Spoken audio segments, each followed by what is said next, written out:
الحمد لله رب العالمين، والصلاة والسلام على أشرف الأنبياء والمرسلين نبينا محمد وعلى آله وصحابته أجمعين. اللهم علمنا ما ينفعنا وانفعنا بما علمتنا وزدنا علما وارزقنا الإخلاص في القول والعمل. പ്രിയ സഹോദരങ്ങളെ, ഇൻഷാ അല്ലാഹ് ഇന്നു മുതൽ അൽ-അർബഊൻ അൻ-നവവിയ്യ, ഇമാം അൻ-നവവി റഹിമഹുള്ളാഹുവിന്റെ അൽ-അർബഊൻ അൻ-നവവിയ്യ എന്ന ഹദീസ് ഗ്രന്ഥം, ചെറിയൊരു ഗ്രന്ഥമാണ് ഇൻഷാ അല്ലാഹ് നമ്മൾ പഠിക്കാൻ ഉദ്ദേശിക്കുന്നത്. അബൂ സക്കരിയ യഹ്യ ഇബ്നു ഷറഫ് അൻ-നവവി അദ്-ദിമഷ്ഖി അശ്-ശാഫിഈ എന്നാണ് അദ്ദേഹത്തിൻ്റെ മുഴുവനായ പേര്. അദ്ദേഹം ഷാഫിഈ പണ്ഡിതനാണ്. ഹിജ്റ 676 അദ്ദേഹം മരണപ്പെടുന്നത്. ഇൻഷാ അല്ലാഹ് ഈ അർബഊൻ അൻ-നവവിയ്യ എന്ന ഹദീസ്, ചെറിയൊരു ഹദീസ് ഗ്രന്ഥത്തിൽ ഈ ഹദീസുകൾക്കൊരു പ്രത്യേകതയുണ്ട്. റസൂൽ സല്ലല്ലാഹു അലൈഹി വസല്ലം പറഞ്ഞ പോലെ ഊതീതു ജവാമിഅൽ കലിം, റസൂൽ സല്ലല്ലാഹു അലൈഹി വസല്ലമയ്ക്ക് ജവാമിഅൽ കലിം നൽകപ്പെട്ടിട്ടുണ്ട്.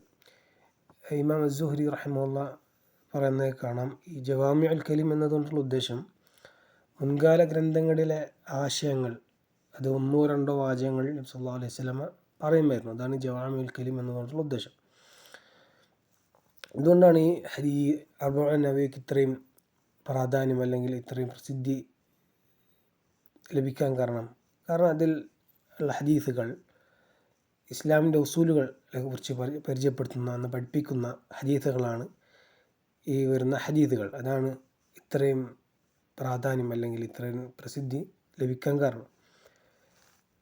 40 ഹദീസുകളാണെങ്കിൽ പോലും അതിന് വിശാലമായ ആശയങ്ങളുണ്ട്. എന്നാൽ ഇതിലെത്ര ഹദീസുകളുണ്ട്? മുഴുവനായി 42ഓളം ഹദീസുകളാണ് ഇതിൽ വരുന്നത്. ഇതിൽ ആദ്യമായി ഇബ്നു സ്വലാഹ് റഹിമഹുല്ലാഹ്, അദ്ദേഹം അബൂ അംർ ഇബ്നു സ്വലാഹ് റഹിമഹുല്ലാഹ്, അദ്ദേഹം തൻ്റെ ശിഷ്യന്മാർക്ക് ഒരു മജ്ലിസിൽ പറഞ്ഞു കൊടുത്ത ഏകദേശം 26ഓളം ഹദീസുകളുണ്ടായിരുന്നു. ഈ ജവാമിഉൽ കലിം ആയ 26ഓളം ഹദീസുകൾ. ആ ഹദീസുകളാണ് പിന്നീട് ഇമാം അൻ-നവവി റഹിമഹുല്ലാഹ് അതേ ആശയത്തിൽ വരുന്ന അല്ലെങ്കിൽ ജവാമിഉൽ കലിമായി കണക്കാക്കപ്പെടുന്ന ഒരു 16 ഹദീസുകൾ കൂടി അതിലേക്ക് ചേർത്ത് 42 ഹദീസുകളാക്കിയത്. പിന്നീട് ഇബ്നു റജബ് അൽ-ഹംബലി റഹിമഹുല്ലാഹ് 8 ഹദീസുകൾ കൂടി അതിൽ ചേർത്തിട്ടുണ്ട്. ഇൻഷാ അല്ലാഹ് ആ ഹദീസുകളാണ് നമ്മൾ പഠിക്കാൻ ഉദ്ദേശിക്കുന്നത്. അല്ലാഹു തൗഫീഖ് നൽകി അനുഗ്രഹിക്കുമാറാകട്ടെ. കഴിയുന്നവർ ഹിഫ്ളാക്കുക, അല്ലാത്തവർ പഠിക്കുക, ജീവിതത്തിൽ പകർത്താൻ ശ്രമിക്കുക. ഒന്നാമത്തെ ഹദീസായി ഇമാം അൻ-നവവി റഹിമഹുല്ലാഹ് തൻ്റെ അർബഊൻ അൻ-നവവിയ്യയിൽ കൊണ്ടുവന്ന ഹദീസ് عن أمير المؤمنين أبي حفص عمر بن الخطاب رضي الله عنه قال: سمعت رسول الله صلى الله عليه وسلم يقول: إنما الأعمال بالنيات وإنما لكل امرئ ما نوى فمن كانت هجرته إلى الله ورسوله فهجرته إلى الله ورسوله ومن كانت هجرته لدنيا يصيبها بامرأة ينكحها فهجرته إلى ما هاجر إليه. رواه إمام المحدثين البخاري ومسلم. ഇമാം ബുഖാരിയും അതുപോലെ ഇമാം മുസ്ലിമും റിവായത്ത് ചെയ്യുന്ന ഹദീസാണ്. കൂടാതെ ഹദീസിൻ്റെ പണ്ഡിതന്മാർ പലരും ഈ ഹദീസ് ഉദ്ധരിച്ചിട്ടുണ്ട്. ഇതിൽ അമീർ മുഅ്മിനീൻ ഹദീസിനെ കുറിച്ച് പറയുകയാണെങ്കിൽ അമീർ മുഅ്മിനീൻ ഉമർ റളിയല്ലാഹു അൻഹു ആണ് ആദ്യമായി അമീറുൽ മുഅ്മിനീൻ എന്ന് ലഖബ് ചെയ്യപ്പെട്ടത്. അതായത് മുമ്പ് അബൂബക്കർ റളിയല്ലാഹു അൻഹു ഉണ്ടായിരുന്നെങ്കിൽ പോലും ആദ്യമായി അമീറുൽ മുഅ്മിനീൻ എന്ന് വിളിക്കപ്പെട്ടത് ഉമർ റളിയല്ലാഹു അൻഹുവിനെയാണ്. അതുപോലെ ഉമർ റളിയല്ലാഹു അൻഹു മറ്റൊരു ലഖബാണ് ഫാറൂഖ്, അൽ ഫാറൂഖ്. എന്തുകൊണ്ടാണ് ഫാറൂഖ് എന്ന് പറയാൻ കാരണം അള്ളാഹു എന്ത് ചെയ്തു? ഹക്കിനെയും ബാത്തിലിനെയും ഫറഖ ബിഹി ബൈനൽ ഹഖ് വൽ ബാത്തിൽ. അദ്ദേഹത്താൽ അള്ളാഹു ഹക്കും ബാത്തിലും വേർതിരിക്കാൻ ഒരു കാരണമാക്കിയിട്ടുണ്ട്.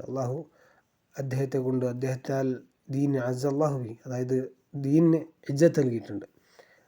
ഉമർ റളിയല്ലാഹുവിൻ്റെ ഇസ്ലാം സ്വീകരണത്തിന് ശേഷം ഒരുപാട് കാര്യങ്ങൾ ഇതിന് സംഭവിച്ചിട്ടുണ്ട്. അതുപോലെ അദ്ദേഹത്തിൻ്റെ കുഞ്ഞത്താണ് അബു ഹഫ്സ്. ഹഫ്സ് എന്നത് സിംഹം, അസദിൻ്റെ ഒരു നാമങ്ങളിൽപ്പെട്ട ഒരു പേരാണ് ഹഫ്സ്. അല്ലാതെ അദ്ദേഹത്തിന് ഹഫ്സ് എന്ന് ഒരു മകനോ മകളോ ഉണ്ടായിട്ടില്ല.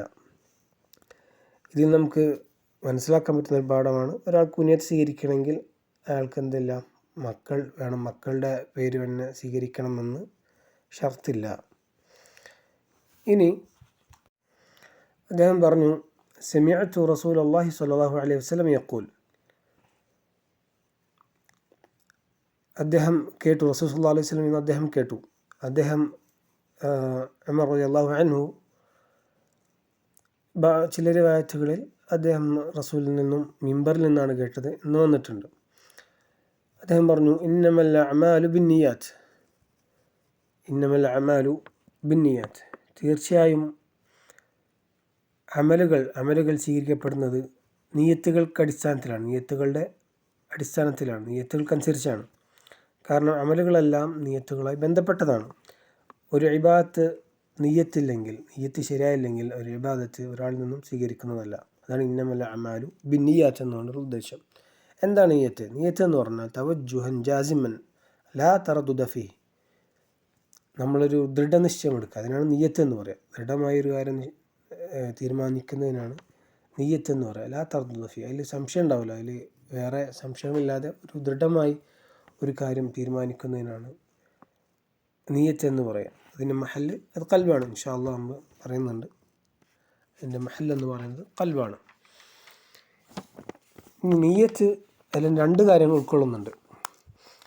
ഈ നിയ്യത്ത് ആർക്ക് വേണ്ടിയാണ് നമ്മൾ ഈ അമല് ചെയ്യുന്നത്, അതാണ് ഒന്നാമതായി വരുന്നത്. നിയ്യത്തിൽ വരുന്നത് ഒന്നാമത്തെ കാര്യം, ആർക്ക് വേണ്ടിയാണ് നമ്മൾ ചെയ്യുന്നത്? അല്ലാഹുവിന് വേണ്ടിയിട്ടാണോ, അതല്ല ജനങ്ങളെ കാണിക്കാൻ വേണ്ടിയിട്ടാണോ, അല്ല ദുനിയാവിന് വേണ്ടിയിട്ടാണോ? അതാണ് നിയ്യത്തിൽ ഒന്നാമതായി വരുന്ന കാര്യം. രണ്ടാമതായി എന്താണ് ചെയ്യുന്ന അമൽ, നമ്മൾ ചെയ്യുന്ന അമൽ എന്താണ്? അത് നിസ്കാരമാണോ, അല്ലെങ്കിൽ സക്കാത്താണോ, അല്ല വുളു ആണോ, നിസ്കാരം തന്നെ ഇപ്പോൾ അസറാണോ, അല്ല ളുഹറാണോ, അല്ല ഫജ്റാണോ? അതാണ് നിയ്യത്തിൽ വരുന്ന രണ്ട് കാര്യങ്ങൾ. ഈ രണ്ട് കാര്യങ്ങളില്ലാതെ, അതായത് നിയ്യത്തിൽ ആർക്ക് വേണ്ടിയാണ് അല്ലെങ്കിൽ എന്താണ് ചെയ്യുന്നത് എന്ന് ഒരാൾ വ്യക്തമായി നിയ്യത്ത് വെക്കാതെ ഒരാളിൽ നിന്നും എന്തില്ല, അയാളുടെ അമൽ സ്വീകരിക്കപ്പെടുകയില്ല. എന്നാൽ നിയ്യത്തിൻ്റെ വിഷയത്തിൽ വസ്വാസം ഉണ്ടാകാൻ പാടുണ്ടോ? അതും പാടില്ല. ഒരു അമലുണ്ടെങ്കിൽ, അതിൻ്റെ അസ്ൽ എന്ന് പറഞ്ഞാൽ ഒരു അമലുണ്ടെങ്കിൽ വേറെ അതുമായി സാദൃശ്യപ്പെടുന്ന വേറെ ഒന്നുമില്ല എങ്കിൽ എന്താണ്, അവിടെ ഒരു നിയ്യത്തുണ്ട്. ഒരു നിയ്യത്തില്ലാതെ ഒരാളൊരു പ്രവൃത്തി ചെയ്യില്ല. ആ നിയ്യത്തിൽ നിന്ന് തെറ്റിപ്പോകുന്ന വിഷയങ്ങൾ വേറെ ഒന്നുമില്ലെങ്കിൽ അവിടെ നിയ്യത്തുണ്ട് എന്നാണ് അതിൻ്റെ അടിസ്ഥാനം. ഉദാഹരണമായി പറയുകയാണെങ്കിൽ, ഇപ്പോൾ ഒരു അസറും ളുഹറും നഷ്ടപ്പെട്ട ഒരു വ്യക്തിയെ സംബന്ധിച്ചിടത്തോളം, അല്ലെങ്കിൽ ഫജ്റിൻ്റെ സുന്നത്തും അല്ലെങ്കിൽ അതുപോലെ ഫജ്ർ നിസ്കരിക്കുന്ന ആളെ സംബന്ധിച്ചിടത്തോളം അയാൾ നിയ്യത്ത് പ്രത്യേകം ഉണ്ടായിരിക്കണം. ഒരു നിയ്യത്ത് പ്രത്യേകം ഉണ്ടായിരിക്കണം. ഇപ്പോൾ അസറും ളുഹറും ഒരുപോലെ നിസ്കരിക്കുന്ന 4 റക്അത്താണ്. ഒരാൾ അസർ നിസ്കരിക്കുമ്പോൾ അയാൾക്ക് അസർ എന്ന നെയ്യത്ത് വേണം. അതുപോലെ ളുഹർ നിസ്കരിക്കുമ്പോൾ ളുഹറാണ് എന്നുള്ള നെയ്യത്ത് വേണം. അതുപോലെ തന്നെ ഫജ്റിൻ്റെ സുന്നത്തും ഫജ്റിൻ്റെ ഫർള നിസ്കാരം, അത് രണ്ടും കാഴ്ചയിൽ ഒരുപോലെ ആണെങ്കിൽ പോലും നെയ്യത്താണ് അതിനെ വേർതിരിക്കുന്നത്, നെയ്യത്താണ് അതിനെ പ്രത്യേകമാക്കുന്നത്. എന്നാൽ സാധാരണ ആദത്തുകൾ, അതുപോലെ മുആമലത്തുകൾ, ഇതിൽ നെയ്യത്തുണ്ടായിരിക്കൽ ഷർത്താണോ? അല്ല. നെയ്യത്തുണ്ടാവുക എന്നുള്ളത് ഷർത്തല്ല. പ്രതിഫലത്തിൻ്റെ കാര്യത്തിൽ എന്നാൽ എന്താണ്, നെയ്യത്തിനനുസരിച്ച് അയാൾക്ക് പ്രതിഫലം വർദ്ധിക്കുകയും അല്ലെങ്കിൽ കുറയുകയും ചെയ്യും. ഒരാൾ എന്താണ് ആഗ്രഹിക്കുന്നത്, അതുപോലെ എന്താണ് നിയ്യത്ത് വെക്കുന്നത് അതനുസരിച്ചായിരിക്കും ഒരാളെ ആദത്തുകളാവട്ടെ അല്ലെങ്കിൽ പിന്നെ മുആമലത്തുകളാകട്ടെ ആൾക്ക് ലഭിക്കുക. അത് ഒരു ആദത്തായാലും ഇബാദത്തായാലും നിയ്യത്തില്ലാതെ ആൾക്ക് പ്രതിഫലം ലഭിക്കുക എന്നുള്ളത് പ്രതിഫലം ലഭിക്കുന്ന ഒരു വിഷയമല്ല, കാര്യമല്ല. ഇപ്പോൾ ഉദാഹരണമായി ഒരാൾ സൂക്കിൽ പോയി അല്ലെങ്കിൽ ഒരു മാർക്കറ്റിൽ പോയി കടയിൽ പോയി സാധനങ്ങൾ വാങ്ങുകയാണ് അല്ലെങ്കിൽ വിൽക്കുകയാണ്. ആളൊരു നിയ്യത്ത് വെച്ചിട്ടില്ല എങ്കിലും ആൾ ആ കച്ചവടം അല്ലെങ്കിൽ ആൾ വാങ്ങിയത് അല്ലെങ്കിൽ വിറ്റത് സഹിയാണ്, അത് തെറ്റൊന്നും നമുക്ക് പറയാൻ പറ്റില്ല.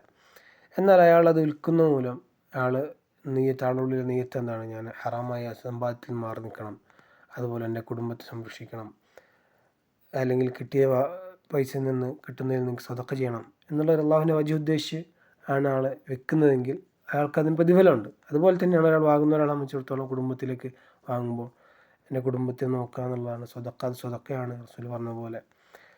അപ്പോൾ ആ ഒരു നെയ്യത്തിലാണ് സാധനം നമ്മളെല്ലാവരും പൊതുവെ അവഗണിക്കുന്നൊരു വിഷയമാണത്.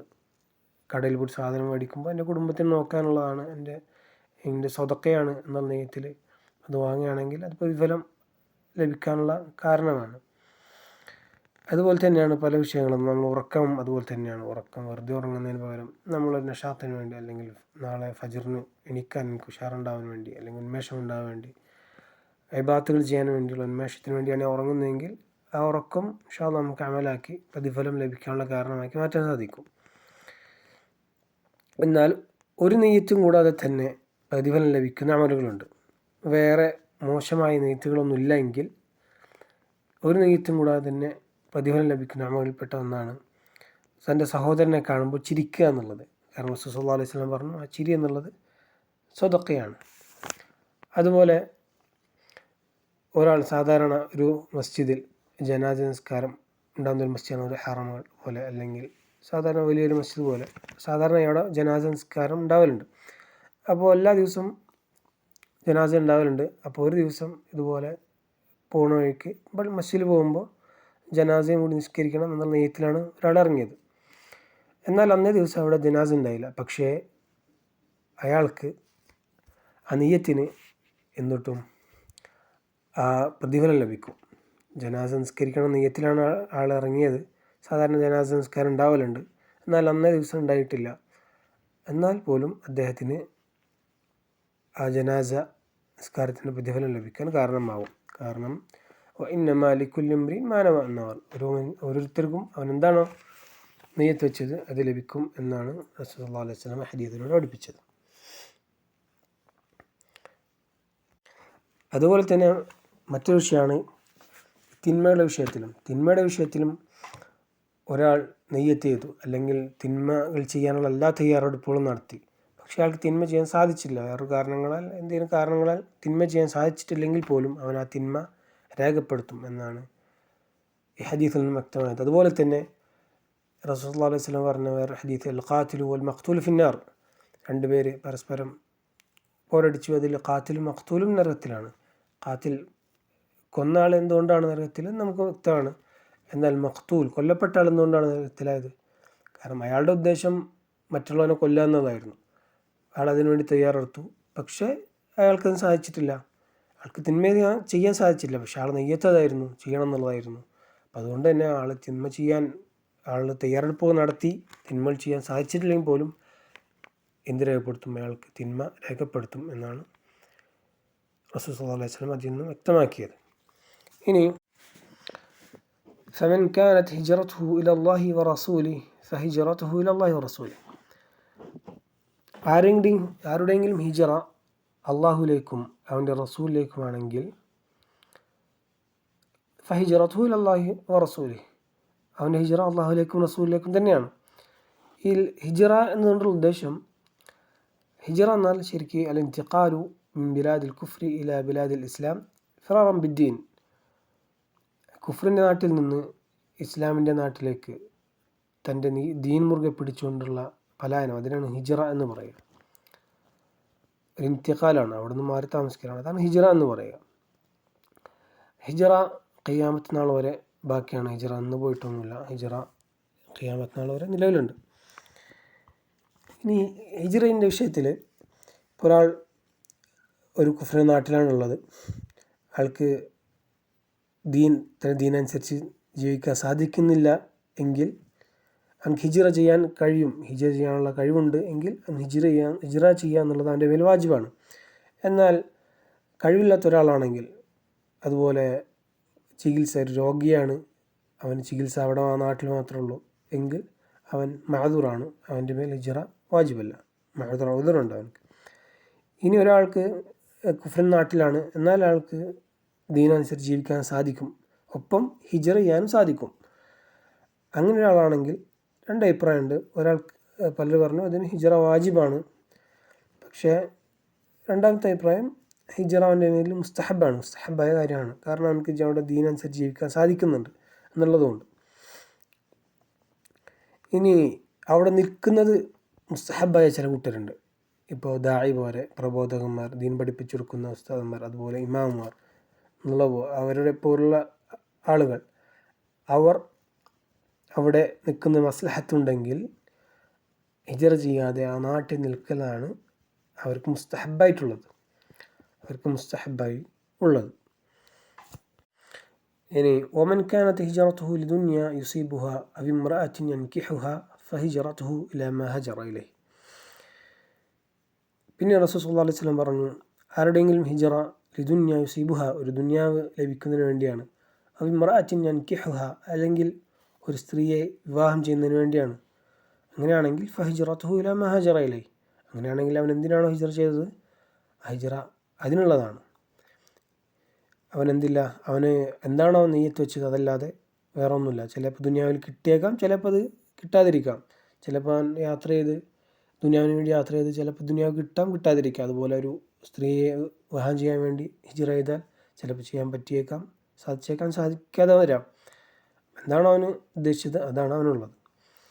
ഇനി ഇതിൽ നേരത്തെ പറഞ്ഞതും ഇപ്പോൾ പറഞ്ഞതും തമ്മിൽ വ്യത്യാസമുണ്ട്. നേരത്തെ പറഞ്ഞതിൽ റസൂൽ സല്ലല്ലാഹു അലൈഹി വസല്ലം പറഞ്ഞു ഫഹിജറതുഹു ഫമൻ കാനത് ഹിജറതുഹു ഇലല്ലാഹി വറസൂലിഹി എന്ന് പറഞ്ഞ ശേഷം റസൂൽ ആവർത്തിച്ച് പറഞ്ഞു ഫഹിജറതുഹു ഇലല്ലാഹി വറസൂലിഹി.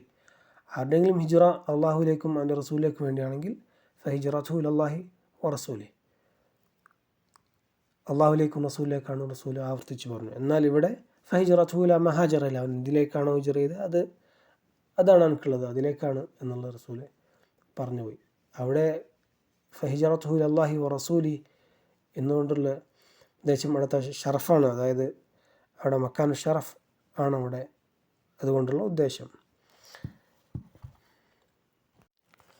ഇനി ഒരാൾ ദുനിയാവിന് വേണ്ടി മാത്രമാണ് അമൽ ചെയ്യുന്നതെങ്കിൽ, ഒരാളുടെ അമലുകൾ ദുനിയാവിന് വേണ്ടി മാത്രമാണ്, ദുനിയാവ് ലഭിക്കാൻ വേണ്ടി മാത്രമാണെങ്കിൽ അവൻ നമുക്ക് സ്വീകരിക്കുന്നതല്ല. ഉദാഹരണമായി റസൂൽ സല്ലല്ലാഹു അലൈഹി വസല്ലം അന്ന് പറഞ്ഞൊരു ഹദീസിൽ നമുക്ക് കാണാം, ഒരു ആലിമിൻ്റെ, അതുപോലെ മുജാഹിദ് മുൻഫിഖ്, ഒരു ഖുർആൻ പഠിക്കുകയും ദീൻ പഠിപ്പിക്കുകയും ചെയ്തൊരു വ്യക്തി, അതുപോലെ അള്ളാഹുവിൻ്റെ മാർഗ്ഗത്തിൽ ഷഹീദായ ഒരു വ്യക്തി, അതുപോലെ തന്നെ ഒരുപാട് ദാനം ചെയ്ത ഒരു വ്യക്തി, സമ്പത്ത് ദാനം ചെയ്ത ഒരു വ്യക്തി, ഇവരെല്ലാം ആഗ്രഹം റിയ ആയിരുന്നു. അതായത് ദുനിയാവിൽ എന്നെക്കുറിച്ച് പറയപ്പെടണം എന്നുള്ള ആഗ്രഹത്തിലാണ് അവർ ചെയ്തത്. അതുകൊണ്ട് തന്നെ അവരെ നരകത്തിലേക്ക് വലിച്ചേക്കാണ് ഉണ്ടായത്. റസൂൽ സല്ലല്ലാഹു അലൈഹി വസല്ലം പറഞ്ഞ ഹദീസിൽ കാണാൻ സാധിക്കും. എന്നാൽ ചില വിഷയങ്ങളിൽ, ശർഅ് അനുവദിച്ച ചില വിഷയങ്ങളിൽ നമുക്ക് അള്ളാഹുവിൻ്റെ വജ്ഹിൻ്റെ ഒപ്പം ദുനിയാവും ആഗ്രഹിക്കാൻ അനുവാദമുണ്ട്. അത് ശർഅ് അനുവദിച്ച വിഷയങ്ങളിൽ, ഉദാഹരണമായി സിലത്തുർ റഹിം, കുടുംബബന്ധം ചേർക്കുക എന്നുള്ളത്. കുടുംബബന്ധം ചേർക്കുന്നതിലൂടെ നമുക്ക് റിസ്ക് ലഭിക്കാനും അതുപോലെ ആയുസ് വർദ്ധന ഉണ്ടാവാനും കാരണമാകുമെന്ന് റസൂൽ സല്ലല്ലാഹു അലൈഹി വസല്ലം പഠിപ്പിച്ചതാണ്. ആ ഒരു വിഷയങ്ങളിൽ നമുക്ക് എന്ത് ചെയ്യാൻ പറ്റും, നമുക്ക് ദുനിയാവും ആഗ്രഹിക്കാം, അള്ളാഹുവിൻ്റെ വജ്ഹും ഒപ്പം ദുനിയാവിൽ നമുക്ക് ലഭിക്കുമെന്ന് റസൂൽ സല്ലല്ലാഹു അലൈഹി വസല്ലം പറഞ്ഞ ആ കാര്യങ്ങൾ നമുക്കിത് കൊണ്ട് ആഗ്രഹിക്കാം. എന്നാൽ ശർഅ് അനുവദിക്കാത്ത വിഷയങ്ങളിലാണെങ്കിൽ അവൻ എന്താണോ ആഗ്രഹിച്ചത് അതനുസരിച്ചായിരിക്കും. ഇപ്പോൾ ഒരാൾ ദുനിയാവാണ് ആഗ്രഹിച്ചെങ്കിൽ ആ അമൽ അവൻ്റെ ബാത്തിലാണ്. അല്ല, അവൻ്റെ പ്രധാനമായ ഉദ്ദേശം അള്ളാഹുവിൻ്റെ വജ്ഹാണ്, അതിൻ്റെ കൂടെ ദുനിയാവും ആഗ്രഹിച്ചു, ശർഅ് അത് അനുവദിച്ചിട്ടില്ല എങ്കിൽ അവൻ്റെ പ്രതിഫലത്തിൽ കുറവ് സംഭവിക്കും എന്നുള്ളതാണ് മനസ്സിലാക്കുന്നത്. അല്ലാഹു അഅലം. ഇനി പറഞ്ഞ ഹദീസിൽ അവ ഇംറഅത്തിൻ യൻകിഹുഹ എന്ന വിഷയത്തിൽ പറയപ്പെട്ടിട്ടുണ്ട്, ഉമ്മു ഖൈസ് എന്നൊരു സ്ത്രീയെ നിക്കാഹ് ചെയ്യാൻ വേണ്ടി ഒരാൾ ഹിജറ ചെയ്തു, അയാളെക്കുറിച്ചാണ് ഈ ഒരു ഹദീസിൽ പറയപ്പെട്ടത് എന്ന് ചിലർ പറഞ്ഞിട്ടുണ്ട്. എന്നാൽ ഇബ്നു റജബിനെ പോലുള്ള പണ്ഡിതന്മാർ പറഞ്ഞു അല്ല, അത് ശരിയല്ല.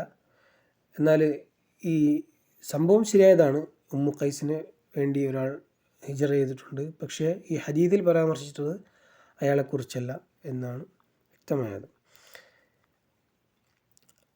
ഈ ഹദീസ് റിപ്പോർട്ട് ചെയ്ത സ്വഹാബി ഉമർ റളിയല്ലാഹു അൻഹു ആണ്. ഉമർ റളിയല്ലാഹു അൻഹു നിന്നും അൽഖമ ഇബ്നു വഖാസ് അൽ-ലൈസി അതുപോലെ മുഹമ്മദ് ബിൻ ഇബ്രാഹിം അത്തൈമി,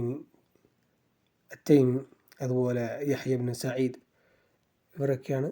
പിന്നീട് ഒരുപാട് പേര് റിപ്പോർട്ട് ചെയ്യുന്നുണ്ട്. അതുപോലെ ഒറ്റ അഹദായിട്ടാണ് ഈ ഹദീസ് വന്നിട്ടുള്ളത്. ഇനി ഹദീസിൽ ലഭിക്കുന്ന ഫായിദകൾ എന്തെന്ന് വെച്ചാൽ, ഇന്നമൽ അഅ്മാലു ബിന്നിയാത്ത് എന്നാണ് ഹദീസിൻ്റെ ആദ്യത്തിൽ പറഞ്ഞത്. അമലുകൾ രണ്ട് തരത്തിലുണ്ട്. അമലുകൾ അക്വാലുമുണ്ട്, അഫ്ആലുമുണ്ട്. നമ്മളുടെ വാക്കുകളുണ്ട്, അതുപോലെ പ്രവർത്തനങ്ങളുണ്ട്. ഈ അക്വാലുകൾ എടുക്കുകയാണെങ്കിൽ, നമ്മൾ വാക്കുകൾ എടുക്കുകയാണെങ്കിൽ 4 തരത്തിലാണുള്ളത്. 1 ഇബാദത്തുകൾ, 2 ഉഖൂദുകൾ, കരാറുകൾ, 3 ഹുഖൂഖുകൾ, അതായത് ഒരാളുടെ ഹക്ക്, 4 ബാക്കിയുള്ള അക്വാലുകൾ, ബാക്കിയുള്ള സംസാരങ്ങൾ. ഇതിൽ ഇബാദത്തിൻ്റെ വിഷയത്തിൽ നമുക്കറിയാം, ഇബാദത്തിന് എന്തായാലും നിയ്യത്ത് വേണം. നിയ്യത്തില്ലാതെ ഇബാദത്ത് ശരിയാവുകയില്ല, അതിന് പ്രതിഫലം ലഭിക്കുകയില്ല. ഇപ്പോൾ ഒരാൾ സ്കരിക്കാൻ വേണ്ടി പള്ളിയിൽ കയറി, അപ്പോൾ ഇമാം റുക്കൂയിലാണ്. അപ്പോൾ ആ വ്യക്തി റുക്കൂയിലേക്കുള്ള തക്ബീറത്തുൽ ഇഹ്റാം നിയ്യത്ത് വെക്കാതെ റുക്കൂവിൻ്റെ തക്ബീർ നിയ്യത്തോട് കൂടിയിട്ട് സ്കരിച്ച് കഴിഞ്ഞാൽ നമസ്കാരം ശരിയാകില്ല. കാരണം തക്ബീറത്തുൽ ഇഹ്റാം ആൾ നിയ്യത്ത് വെച്ചിട്ടില്ല എന്ന് പറഞ്ഞ പോലെ. അതാണ് ഇബാദത്തുകളുടെ വിഷയം. ഇനി ഉഖൂദുകൾ എന്ന് പറഞ്ഞാൽ 2 തരത്തിലാണ്. സ്വരീഹ് ആയതുകൊണ്ട്, കിനായ ആയതുകൊണ്ട്. സ്വരീഹ് എന്ന് പറഞ്ഞാൽ വ്യക്തമായിട്ട് നമുക്ക് മനസ്സിലാകുന്ന വിഷയം. ഉദാഹരണം, ഇപ്പോൾ ഒരാൾ തൻ്റെ ഭാര്യയോട് പറയുന്നത് അൻറ്റി ത്വാലിഖ്, നീ ത്വലാഖ് ചെയ്യപ്പെട്ടിട്ടുണ്ട് എന്ന് പറഞ്ഞാൽ അത് സ്വരീഹാണ്, വ്യക്തമാണ്. അവിടെ ത്വലാഖ് സംഭവിക്കും. അവിടെ നിയ്യത്തിൻ്റെ ആവശ്യമില്ല. അവിടെ അയാൾ പറയുമ്പോൾ നിൻ്റെ നിയ്യത്തിൻ്റെ ആവശ്യമില്ല. കാരണം ത്വലാഖ് എന്നുള്ളത് വ്യക്തമായ കാര്യമാണ്. നീ ത്വലാഖ് ചെയ്തിട്ടുണ്ടെങ്കിൽ അതിനെ ത്വലാഖ് ചെയ്തിട്ടുണ്ടെന്ന് പറഞ്ഞു കഴിഞ്ഞാൽ അത് വ്യക്തമാണ്. പിന്നെ അവിടെ അയാൾ നിയ്യത്ത് നോക്കേണ്ട ആവശ്യമില്ല. എന്നാൽ അയാൾ തൻ്റെ ഭാര്യയോട് പറയാണ്, നീ നിൻ്റെ വീട്ടിൽ പോ, അല്ലെങ്കിൽ ഇവിടെ കയറണ്ട എന്ന് പറയുകയാണെങ്കിൽ അവിടെ അയാളെ നിയ്യത്ത് നോക്കണം. അപ്പോൾ അയാൾ പറഞ്ഞ ത്വലാഖ് എന്നുള്ള ഉദ്ദേശത്തിലാണെങ്കിൽ ആ ത്വലാഖ് സംഭവിക്കും. അതല്ല ഇപ്പം നീ കയറണ്ട, അല്ലെങ്കിൽ ഇപ്പോൾ വീട്ടിൽ പൊക്കോ എന്ന ഉദ്ദേശത്തിലാണ് പറഞ്ഞതെങ്കിൽ അവിടെ ത്വലാഖ് സംഭവിക്കില്ല. അപ്പോൾ അവിടെ കിനായ എന്നുള്ളത് വ്യക്തമായ വിഷയമല്ല, അതവിടെ നെയ്യത്ത് നോക്കണം. എന്നാൽ സ്വരീഹായ വിഷയം, നേർക്ക് നേരെ പറയുന്ന വിഷയം വ്യക്തമാണ്, അവിടെ നെയ്യത്തിൻ്റെ ആവശ്യമില്ല. അതാണ് ഉഖൂദിൻ്റെ വിഷയം, കരാറുകളുടെ വിഷയം. ഇനി ഹുഖൂഖുകൾ, ഒരാളുടെ ഹക്ക്, ഒരാൾ കടം മേടിച്ച വിഷയങ്ങളൊക്കെ പറയുകയാണെങ്കിൽ അതിൽ 2 തരത്തിലുണ്ട്. വാഹിറും ഖഫിയും ഉണ്ട്. വാഹിറായതും പ്രത്യക്ഷമായതും പരോക്ഷമായതും എന്ന് പറയാം. അതിൽ നമ്മൾ പ്രത്യക്ഷമായ കാര്യമാണ് എടുക്കുക. ഇപ്പോൾ ഒരാൾ ഇപ്പോൾ ഈ മാസം റബീഉൽ അവ്വൽ കടം മേടിച്ചു, എന്നിട്ട് പറഞ്ഞു ഞാൻ അടുത്ത റബീഉൽ സാനിയിൽ തരാം, റബീഉൽ സാനി ഞാൻ തരാം എന്ന് പറഞ്ഞു. അപ്പോൾ കേൾക്കുന്ന ആൾക്കാർക്ക് എന്താ മനസ്സിലാവുക, റബീഉൽ സാനി അടുത്ത മാസമാണ്, അപ്പോൾ അടുത്ത മാസം എന്ത് ചെയ്യും, തിരിച്ചു തരും എന്നാണ് വ്യക്തമാവുക. എന്നാൽ ഈ പറഞ്ഞ ആൾ ഉദ്ദേശിച്ചത് ഞാൻ അടുത്ത കൊല്ലമാണോ അല്ലെങ്കിൽ അതിൻ്റെ അടുത്ത കൊല്ലമാണോ എന്നൊന്നും എന്തില്ല നമ്മൾ നോക്കേണ്ട ആവശ്യമില്ല. ചിലപ്പോൾ അയാൾ അടുത്ത കൊല്ലമായിരിക്കാം ഉദ്ദേശിച്ചത്, അല്ലെങ്കിൽ അതിൻ്റെ അടുത്തപ്പുറത്തെ കൊല്ലമായിരിക്കും. അതൊന്നും എന്തല്ല ഇതിൽ എടുക്കില്ല. കാരണം കേൾക്കുന്നവർക്കും പറയുന്നവർക്കും മനസ്സിലാവും എന്താണ് റബീഉൽ സാനി എന്ന് പറഞ്ഞാൽ അടുത്ത മാസമാണ്, അപ്പം അടുത്ത മാസം തരാമെന്നാണ് പറഞ്ഞത് എന്നാണ് കേൾക്കുന്ന ആൾക്ക് മനസ്സിലാവുക. അപ്പോൾ എന്താണോ കേൾക്കുന്ന ആൾ മനസ്സിലാവുന്നത് അതാണ് വാഹിറായത്. എന്താണോ അതാണ് നമ്മളതിലെടുക്കാൻ അൽ ഇബ്റത്തു ബിൽ ളാഹിർ, അത് കണക്കാക്കുന്നതാണ് വാഹിറായ കലാമാണ്. ഇനി ഇതല്ലാത്ത ബാക്കിയുള്ള സംസാരങ്ങളിലെല്ലാം ഒരാളുടെ നെയ്യത്തനുസരിച്ചായിരിക്കും. ഉദാഹരണമായി ഇപ്പോൾ ഒരാൾ പറയുകയാണ്, ഞാൻ ഇപ്പോൾ വീട്ടിൽ ഒരു വ്യക്തി വന്ന് വാതിലിൽ മുട്ടി, അപ്പോൾ തന്നെ മകനോട് പറയുകയാണ്, വാതിൽ പോയിട്ട് പറയും എൻ്റെ ഉപ്പ വയ്യാണ്ട് കിടക്കുകയാണ് എന്ന് പറയും. അപ്പോൾ മകൻ നോക്കുമ്പോൾ ഉപ്പ അവിടെ ഇരിക്കുകയാണ്. മകൻ ചോദിക്കുകയാണല്ല ഇപ്പോൾ ഇരിക്കല്ലേ, പക്ഷെ അയാളുടെ ഉദ്ദേശം എന്താണ്, ഞാൻ വയ്യാണ്ട് കിടക്കുകയാണ്, ക്ഷീണിതനാണ് എന്നുള്ള ഉദ്ദേശമാണ്. അപ്പോൾ അത് അയാളുടെ നെയ്യത്തനുസരിച്ചാണ്. പക്ഷേ ഈ വാക്കുകൾ അധികം ഉപയോഗിക്കരുത് എന്നുള്ള വാക്കുകൾ പറഞ്ഞേക്കാണ്. കാരണം ചിലപ്പോൾ കേൾക്കുന്നവർക്ക് സംശയം ഉണ്ടാക്കാം, കേൾക്കുന്നവർ കളവായി പരിഗണിക്കുക, അങ്ങനത്തെ പ്രയാസങ്ങളുള്ളതുകൊണ്ട് ഇങ്ങനെയുള്ള പദങ്ങൾ അധികം ഉപയോഗിക്കാതിരിക്കലാണ് നല്ലത്. ഇനി അതാണ് അക്വാലുകൾ എന്ന് പറഞ്ഞു. അക്വാലുകളും അഫ്ആലുകളുണ്ടെന്ന് പറഞ്ഞു അമാലുകളിൽ. ഇനി അഫ്ആലുകളായി പറയുകയാണെങ്കിൽ അഫ്ആലുകൾ 2 തരത്തിലുണ്ട്, ഇബാദത്തുകളും ആദാത്തുകളും. ഇബാദത്തുകളുടെ വിഷയത്തിൽ നിയ്യത്ത് എന്നുള്ളത് ഷർത്താണ്. നിയ്യത്തില്ലാതെ എന്തല്ല ഇബാദത്തുകൾ സ്വീകരിക്കില്ല. നിസ്കാരം പോലെ അല്ലെങ്കിൽ നമ്മൾ നോമ്പ് പോലെ സക്കാത്ത് പോലെ അതിനൊക്കെ നിയ്യത്തിൻ്റെ ആവശ്യമുണ്ട്, ഷർത്താണ്. എന്നാൽ ആദത്തുകൾ, നമ്മൾ സാധാരണ ചെയ്യുന്ന ഇബാദത്തുകളല്ലാത്ത ആദത്തുകൾ, അതിൽ നിയ്യത്തിൻ്റെ ആവശ്യമുണ്ടോ? ഇല്ല. അതിൽ നെയ്യത്തിൻ്റെ ആവശ്യമില്ല. പക്ഷേ ഒരു നല്ല നെയ്യത്തുണ്ടെങ്കിൽ, ഒരു ഹസനായ നെയ്യത്തുണ്ടെങ്കിൽ എന്ത് ചെയ്യും? ആ ആദത്തുകൾക്ക് പോലും അയാൾക്ക് പ്രതിഫലം നൽകപ്പെടും. ഉദാഹരണമായി നമ്മൾ നേരത്തെ പറഞ്ഞ പോലെ ഒരാൾ ഉറങ്ങാൻ കിടക്കുകയാണ്. രാവിലെ മുതൽ പണിയെടുത്ത് രാത്രി ഉറങ്ങാൻ കിടക്കുകയാണ്. ഉറങ്ങാൻ കിടക്കുമ്പോൾ അയാളുടെ നെയ്യത്ത് ക്ഷീണം മാറ്റണം, അല്ലെങ്കിൽ ക്ഷീണിതനാണ് എന്നുകൊണ്ടുള്ള ഉറങ്ങുക എന്നുള്ള ഒരു നെയ്യത്താണെങ്കിൽ ചിലപ്പോൾ അയാൾക്ക് പ്രതിഫലം ലഭിച്ചോളുന്നില്ല. എന്നാൽ അയാൾ ഉറങ്ങുമ്പോൾ ആളെ നെയ്യത്ത് എന്താണ്? എൻ്റെ ക്ഷീണം മാറ്റി നാളെ ഫജറിന് ഉന്മേഷത്തിൽ എനിക്ക് നിസ്കരിക്കണം, ഇബാദത്തുകൾ ചെയ്യണം, അതുപോലെ അനാവശ്യമായ സംസാരങ്ങളിൽ മാറിക്കാനുള്ളൊരു വഴിയാണ് ഉറങ്ങുക, ഗീബത്തുകൾ ഇതൊക്കെ മാറി നിന്നിട്ട് എനിക്ക് ഉറങ്ങാം എന്നുള്ള നെയ്യത്തിലാണ് ആൾക്ക് എടുക്കുന്നതെങ്കിൽ അയാൾക്ക് പ്രതിഫലം ലഭിക്കും. അതുപോലെ തന്നെയാണ് ഭക്ഷണം കഴിക്കുന്നത് വിശപ്പ് മാറാൻ വേണ്ടിയാണ് എന്നുദ്ദേശമാണെങ്കിൽ സാധാരണ ഭക്ഷണം കഴിക്കുന്ന പോലെയാണ്. അതല്ല, ഭക്ഷണം കഴിക്കുന്നതിലൂടെ എനിക്ക് ഇബാദത്തുകൾ ചെയ്യാനുള്ള ഖുവ്വത്ത്, ഉന്മേഷം ലഭിക്കണം, എനിക്ക് ആരോഗ്യം ഉണ്ടാവണം, അള്ളാഹുവിന് വേണ്ടി ഇബാദത്ത് ചെയ്യണം എന്നുള്ള ഉദ്ദേശത്തിലാണെങ്കിൽ ആ ഭക്ഷണം കഴിക്കുന്നത് പോലും അയാൾക്ക് പ്രതിഫലം ലഭിക്കുന്ന കാര്യമാണ്. എന്നാൽ റസൂൽ സല്ലല്ലാഹു അലൈഹി വസല്ലം കാണിക്കാത്തൊരു വിഷയത്തിൽ നല്ല നിയ്യത്ത് വെക്കാൻ പറ്റുമോ നമുക്ക്? അത് സാധിക്കില്ല, അതിന് പ്രതിഫലം ലഭിക്കില്ല.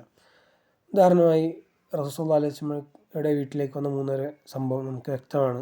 ഒരാൾ പറഞ്ഞു, ഞാൻ രാത്രി ഇനി ഉറങ്ങാതെ നിസ്കരിക്കും. മറ്റാൾ പറഞ്ഞു, ഞാൻ എല്ലാ ദിവസവും നോമ്പ് വിൽക്കും.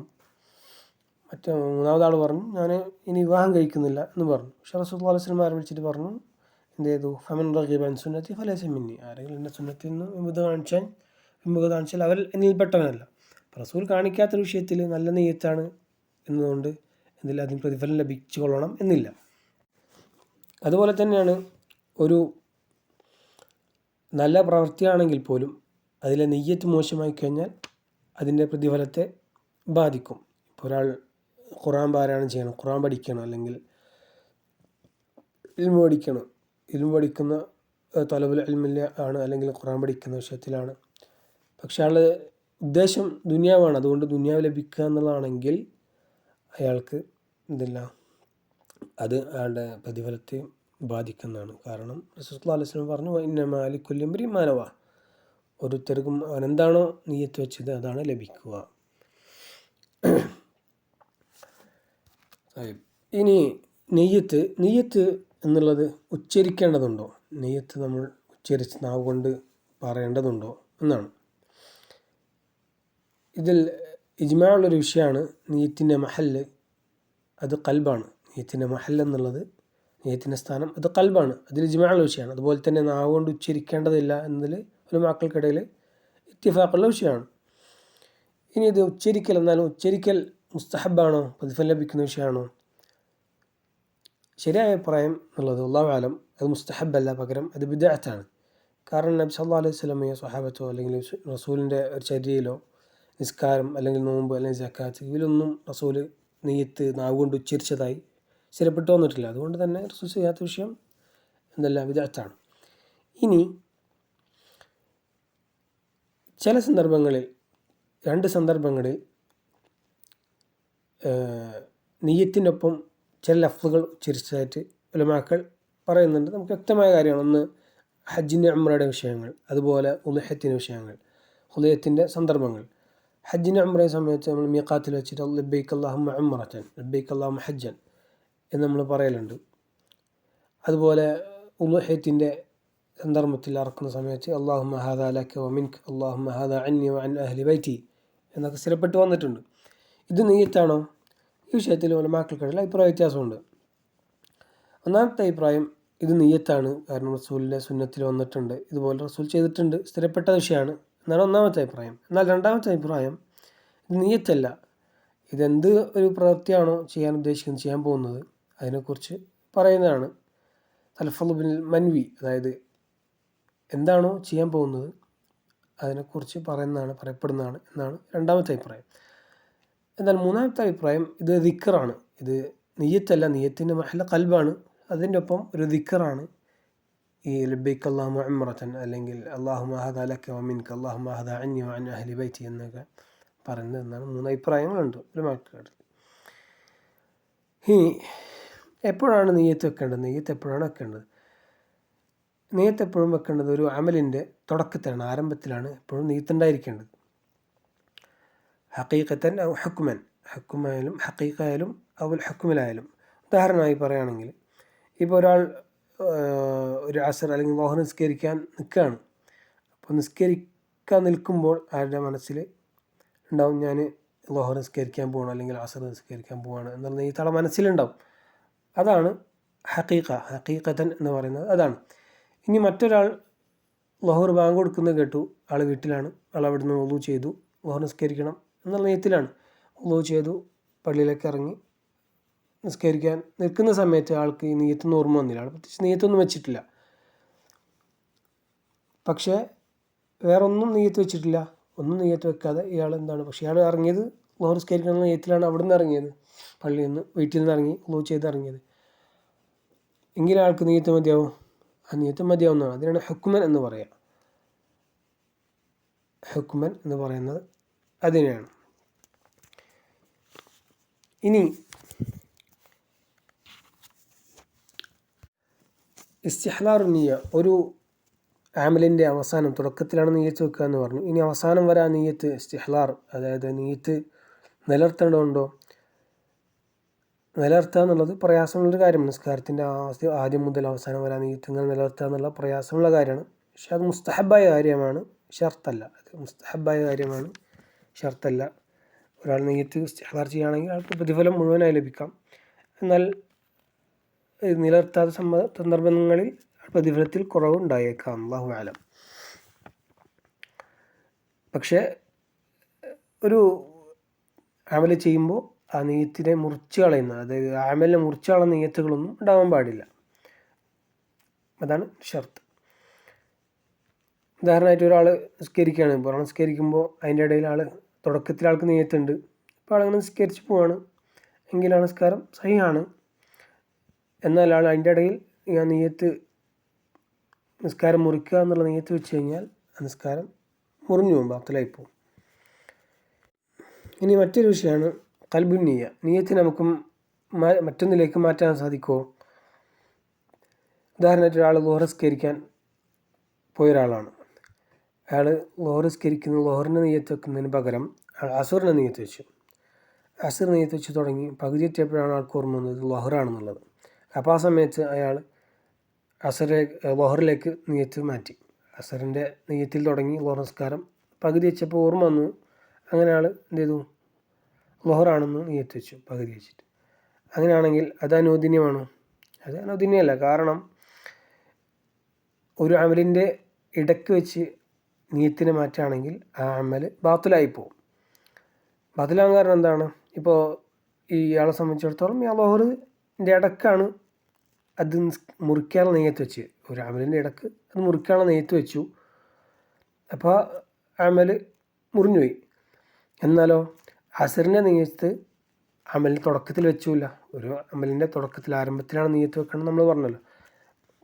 ളുഹറിൻ്റെ നെയ്യത്ത് ളുഹർ നിസ്കാരം മുറിക്കണം എന്നുള്ളത് അന്ന് അമലിൽ നിന്ന് മുറിക്കുക എന്നുള്ള ഇടയിൽ വെച്ചു. എന്നാൽ അത് നെയ്യത്ത് ളുഹറിൻ്റെ നെയ്യത്ത് തുടക്കത്തിൽ വെച്ചുമില്ല, ഒരു അമലിൻ്റെ നെയ്യത്ത് തുടക്കത്തിൽ വെച്ചുമില്ല. അപ്പോൾ എന്തായി, അയാളുടെ നിസ്കാരം ബാത്തിലായിപ്പോയി. അത് മനസ്സിലായിട്ടുണ്ടാകുന്ന വിചാരിക്കുന്നു. ഇപ്പോൾ ഒരാൾ വന്നു, ഒരാൾ ളുഹർ നിസ്കരിക്കാൻ ളുഹറിൻ്റെ വഖത്തിന് സമയത്ത് വന്നു, ആൾ അസർ നെയ്യത്ത് വെച്ചിട്ട് ളുഹർ നിസ്കരിച്ചു. പകുതി വെച്ചിട്ടാണ് ആൾക്ക് ഓർമ്മ വന്നത് ഇത് അസറല്ല ളുഹറാണെന്നുള്ളത്. അപ്പോൾ അയാൾ എന്ത് ചെയ്തു, അസർ നെയ്യത്ത് മാറ്റി ളുഹർ എന്നുള്ള നെയ്യത്ത് വെച്ച് ഇടക്ക് വെച്ച്. അങ്ങനെയാണെങ്കിൽ ആളെ നിസ്കാരം ബാത്തിലായി പോകും. കാരണം ഇയാൾ ഈ ളുഹർ നിസ്കാരത്തിൻ്റെ ഇടക്ക് വെച്ചാണ് നെയ്യത്ത് മാറ്റിയത്. അപ്പോൾ ആളെ എന്ത് ചെയ്തു, നെയ്യത്ത് മുറിഞ്ഞു. രണ്ടാമത് നെയ്യത്ത് വെക്കുകയാണ്. രണ്ടാമത് നെയ്യത്ത് വെക്കുമ്പോൾ നമ്മൾ പറഞ്ഞു അമലിൻ്റെ ആദ്യത്തിൽ വെക്കണം, പക്ഷേ ഇയാൾ നിസ്കാരത്തിൻ്റെ ഇടയിലാണ്. അപ്പോൾ അതുകൊണ്ട് തന്നെ ഇടയിൽ വെച്ചാൽ ശരിയാവില്ല, അപ്പോൾ അയാളുടെ നിസ്കാരം ബാത്തിലായി പോകും. എന്നാൽ ഇതിൽ ഒരു ഇസ്തിസ്നാ ഉള്ള വിഷയമാണ്, ഇതിൽ ഒരു വ്യത്യസ്തമായ ഒരു വിഷയമാണ് വലിയ അമലുകളിൽ നിന്ന് ചെറുതിൽ അക്ബറിൽ നിന്ന് അസ്ഗറിലേക്കുള്ള മാറ്റം. ഒരു മസ്ലഹ ഉണ്ടെങ്കിൽ, ശറഈയായ ഒരു മസ്ലഹ ഉണ്ടെങ്കിൽ വലിയൊരു അമലിൽ നിന്ന് ചെറിയ അമലിലേക്ക് മാറുക എന്നുള്ളത്. ഉദാഹരണമായിട്ട് ഒരാൾ പള്ളിയിലേക്ക് കടന്നു വന്നു, അവിടെ ജമാഅത്ത് കഴിഞ്ഞിട്ടുണ്ട്, അപ്പോൾ വേറെ ജമാഅത്തൊന്നുമില്ല, ആളൊറ്റയ്ക്കുള്ളൂ. അപ്പോൾ ആളൊറ്റയ്ക്ക് നിസ്കരിക്കാൻ വേണ്ടി കൈ കെട്ടി. കുറച്ച് കഴിഞ്ഞപ്പോൾ കുറച്ച് പേര് വന്നു, ഒരു സംഘം വന്നു, ഇയാൾ നിസ്കരിക്കുന്നത് കണ്ടില്ല, തൊട്ടപ്പുറത്ത് അവർ ജമാഅത്ത് തുടങ്ങി. അങ്ങനെയുള്ള സന്ദർഭങ്ങളിൽ ഈ വ്യക്തിക്ക്, ഒറ്റയ്ക്ക് നിൽക്കുന്ന വ്യക്തിക്ക് എന്ത് ചെയ്യാം, ജമാഅത്ത് ലഭിക്കാൻ വേണ്ടി, ശർഈയായ മസ്ലഹത്താണ്, ജമാഅത്ത് ലഭിക്കാൻ വേണ്ടി ഇയാൾ ഫർളാണ് ഇയാൾ നിസ്കരിക്കാൻ തുടങ്ങിയത്, എന്നാൽ അയാൾക്ക് എന്ത് ചെയ്യാം, ആ നിയ്യത്തിനെ നഫ്ലാക്കി മാറ്റി നിസ്കരിച്ചുകൊണ്ട് 2 റക്അത്ത് നിസ്കരിച്ചുകൊണ്ട് അയാൾക്ക് എന്ത് ചെയ്യാം, ജമാഅത്തിലേക്ക് ചേരാം. അവിടെ അത് അനുവദനീയമായ കാര്യമാണ്. അതുപോലെ മറ്റൊരു വിഷയമാണ് തശ്രീക്കു നിയ്യ എന്നുള്ളത്. ഒരു അമലിൽ നമുക്ക് ഒരുപാട് നിയ്യത്തുകൾ വെക്കാൻ പറ്റും. ഉദാഹരണമായിട്ട് ഒരു അമൽ ചെയ്യുമ്പോൾ 2 പേർക്ക് വേണ്ടി നിയ്യത്ത് വെക്കുക. ഒരു ഉംറ ചെയ്യാണ്, ഉംറ ചെയ്യുമ്പോൾ പറയാം ലബ്ബൈക അല്ലാഹുമ്മ ഉംറതൻ അൻ അബി വ ഉമ്മി, എൻ്റെ ഉമ്മാക്കും ഉപ്പാക്കും വേണ്ടി ഉംറ ചെയ്യാണ്, അങ്ങനെ നിയ്യത്ത് വെക്കാൻ പറ്റും. അത് അനുവദനീയമല്ല. ഒരമൽ ഒരാൾക്ക് വേണ്ടി ചെയ്യുക എന്നുള്ളതാണ് അനുവദനീയം. അതുപോലെ തന്നെ ഫർള് നിസ്കാരങ്ങളുടെ വിഷയങ്ങളിൽ, ഫർള് നിസ്കാരങ്ങളിൽ നമ്മൾ ളുഹറും അസ്റും നഷ്ടപ്പെട്ട ഒരാളെ സംബന്ധിച്ചിടത്തോളം ളുഹറും അസ്റും 4 റക്അത്താണ്. അപ്പോൾ ആൾ പറയുകയാണ് ഞാൻ ളുഹറും അസ്റും കൂടി നിയ്യത്ത് വെച്ചിട്ട് ഒറ്റ നിസ്കാരം നിസ്കരിക്കുക, അത് പറ്റുമോ? അതും പറ്റില്ല എന്നുള്ളത് അറിയുന്ന കാര്യമാണ്. അതും സാധിക്കില്ല. തശ്രീക്കു നിയ്യ അവിടെയും സാധിക്കില്ല. എന്നാൽ ഫർളല്ലാത്ത വിഷയങ്ങളിൽ, ഫർളല്ലാത്ത നിസ്കാരങ്ങളിൽ അത് അനുവദനീയമാണ്. ഉദാഹരണമായി ഒരാൾ ളുഹറിൻ്റെ സമയത്ത് വുളൂ ചെയ്ത് വന്നു, മസ്ജിദിൽ കയറി. അപ്പോൾ അയാൾക്ക് മസ്ജിദിൻ്റെ തഹിയ്യത്തുൽ മസ്ജിദ്, അതുപോലെ സുന്നത്ത് ളുഹറിൻ്റെ സുന്നത്ത്, അതുപോലെ സുന്നത്തുൽ വുളൂവിൻ്റെ സുന്നത്ത്, ഇത് 3 കൂടി എന്ത് ചെയ്യാം, ഒറ്റ നിയ്യത്തിൽ, അതായത് ഒറ്റ നിസ്കാരത്തിൽ 3 നിയ്യത്തും കൂടി നിയ്യത്ത് വെച്ചുകൊണ്ട് അയാൾക്ക് നിസ്കരിച്ചാൽ ഈ 3ൻ്റെ പ്രതിഫലവും ലഭിക്കും ഇൻഷാ അല്ലാഹ്. അതുപോലെ തന്നെയാണ് നമ്മൾ ജുമുഅ ദിവസം കുളിക്കുന്നത്. ജനാബത്തുകാരനായ ആൾ ജുമുഅ ദിവസം കുളിക്കുമ്പോൾ ആൾ ഒറ്റ കുളിയിൽ നിയ്യത്ത് വെക്കാണ്, ഗുസ്ലുൽ ജനാബയും അതുപോലെ ഗുസ്ലു യൗമുൽ ജുമുഅയും, ജുമുഅൻ്റെ കുളിയും അതുപോലെ ജനാബത്തിൻ്റെ കുളിയും നിയ്യത്ത് വെച്ച് കഴിഞ്ഞാൽ ഒറ്റ കുളിയിൽ തന്നെ ആൾക്ക് അതുപോലെ പ്രതിഫലം ലഭിക്കുന്നതാണ്. അതുപോലെ മറ്റൊരു വിഷയമാണ്, ഒരാൾ മഗ്‌രിബിന് ശേഷം അല്ലെങ്കിൽ ഒരു നിസ്കാരത്തിന് ശേഷം മസ്ജിദിൽ ഇരിക്കുകയാണ്. ആളിരിക്കുമ്പോൾ നിയ്യത്ത് വെച്ച കാര്യങ്ങളൊന്ന് ഖുർആൻ ഓതണം എന്നുള്ള നിയ്യത്തുണ്ട്, അടുത്ത നിസ്കാരത്തിന് വേണ്ടിയുള്ള കാത്തിരിപ്പിന് നിയ്യത്തുണ്ട്, അതുപോലെ സുഹൃത്തിൻ്റെ കൂടെ, അങ്ങനെയാണെങ്കിൽ സുഹൃത്തെ സംസാരിക്കുക, ഇദ്ഖാലു സുറൂർ, അവരുടെ ഹൃദയങ്ങളിൽ സന്തോഷം ഉണ്ടാക്കുക എന്നുള്ളത് ഇസ്ലാം പ്രോത്സാഹിപ്പിച്ച കാര്യമാണ്. അവർക്ക് സന്തോഷിപ്പിക്കുക എന്നുള്ളത് ആ ഒരു നിയ്യത്ത്. അതുപോലെ ഇൽമു പഠിക്കുക എന്നുള്ള നിയ്യത്ത്, അങ്ങനെ ഒരുപാട് നിയ്യത്താണ്. ആ നിയ്യത്തിലാണ് അവിടെ ഇരിക്കുന്നതെങ്കിൽ ഒറ്റ ഇരുത്തത്തിൽ ആൾക്ക് എന്ത് കിട്ടും, ആൾ നിയ്യത്ത് വെച്ച ഒരുപാട് കാര്യങ്ങളുടെ നിയ്യത്ത് കൊണ്ട് ആ പ്രതിഫലം ലഭിക്കാൻ അത് കാരണമാവും എന്നാണ് മനസ്സിലാക്കേണ്ടത് ഇൻഷാ അല്ലാഹ്. അപ്പോൾ ഇതാണ് ഈ ഹദീസിൽ നിന്ന് നമുക്ക് ലഭിക്കുന്ന പാഠങ്ങൾ. ഹദീസും കൂടി പറയാം.